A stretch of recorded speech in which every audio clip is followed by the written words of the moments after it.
Allô tout le monde, c'est Amé de Otaku Manga Lounge. Je suis là pour vous présenter les sorties manga au Québec et aujourd'hui on va parler ensemble de Goldfish avec une superbe couverture shiny.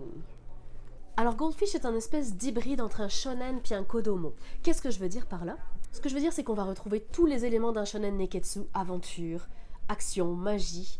Mais on s'adresse ici à un public un peu plus jeune, donc c'est un manga qui est accessible, je dirais, à partir de 8 ans. C'est une série qui totalisera 3 volumes. Encore une fois, quand on s'adresse à des enfants, on évite de faire des séries trop longues, donc 3 volumes, je trouve ça vraiment idéal comme longueur de série. Dans Goldfish, notre jeune héros a hérité, malgré lui, d'un pouvoir un peu particulier. Tout ce que ses mains touchent se transforme en or. Alors à première vue, on se dit « Oh waouh, c'est génial !» Sauf que imaginez au quotidien comme ça peut être handicapant. Je touche mon chandail, ça devient un chandail en or. Ou bien, je touche une personne à côté de moi et cette personne se transforme en statue d'or, ce qui est encore plus handicapant. Alors le moyen que notre héros a trouvé pour l'aider dans son quotidien, c'est de dresser son animal domestique, qui est une loutre qu'il a surnommée Loutra, à effectuer les différents gestes dont il a besoin pendant ses journées. Donc c'est Loutra qui le nourrit, c'est Loutra qui l'habille, etc., etc.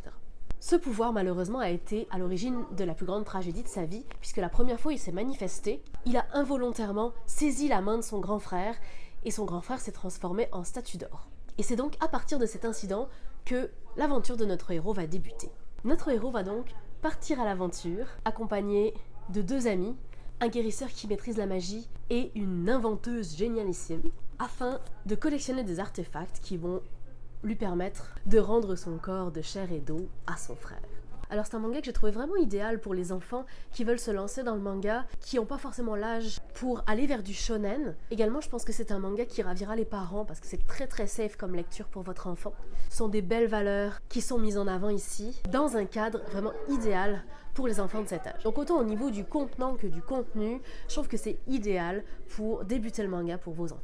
Alors l'autre particularité de ce manga, c'est que c'est un global manga. Goldfish nous vient d'une scénariste-dessinatrice allemande qui, semblerait-il, a obtenu beaucoup de récompenses pour son travail de mangaka dans son pays. Alors c'est la première fois qu'un manga allemand nous parvient en traduction française, donc c'est évidemment pas un marché que je connais bien, mais j'ai quand même lu tout le manga avant de me renseigner sur l'auteur et de comprendre qu'elle n'était pas japonaise. C'est vraiment très fidèle au style manga, autant au niveau de la construction du scénario que du style de dessin, que des codes qui sont utilisés et qui sont vraiment propres au manga. Cette édition est complétée de quelques esquisses, à la fin quelques sketchs qui permettent de comprendre le cheminement de l'auteur pour en arriver aux personnages finaux. Et encore une fois, tout est fait de manière simple et détaillée pour être lu par des enfants. Un manga donc qui m'a beaucoup plu et que je recommanderais vivement à tous les enfants qui souhaitent se lancer dans le manga. C'est là-dessus que je vais vous quitter. On a parlé aujourd'hui ensemble de Goldfish et je vous souhaite une bonne lecture.